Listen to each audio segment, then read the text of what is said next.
All right, guys, one of my most common questions that I get asked in comments in the channel are basically, what do you use for panfish rod? And I get questions about this rod all the time.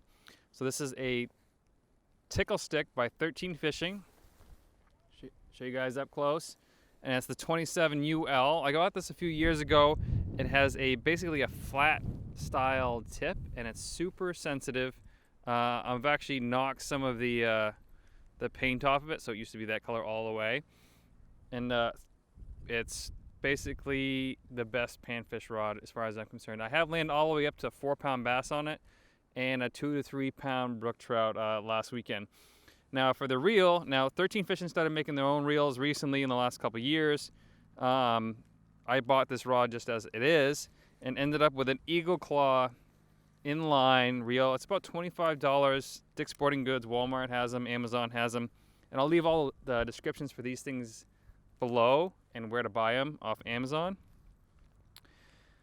What I like about the inline reel, and not just this model in particular, is when you're jigging, you want the least amount of twist in your line as possible, because when you're jigging, your line's already spinning as it is. This prevents a lot of line twist. So you basically just push the button on the side, and that'll free spool the line straight down. Don't have to worry about any closing the bail or anything like that. You just grab that. There's less stuff to freeze up. And I forgot to say one last thing about the this reel in particular. It is, like I said, it is cheap. The drag's not the best. It does have a clicker on it, so you can hear the clicking noise. And it also does have this little spool tension, basically the same way as a baitcaster.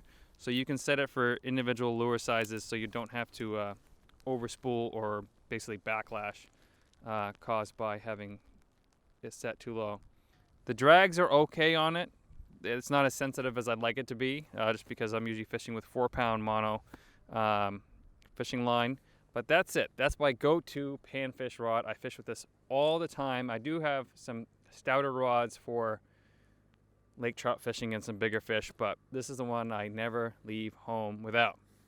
So all the links for this will be in the comments below or in the description below, and make sure you check it out. They have all sorts of other rods now that I'm sure are just fantastic.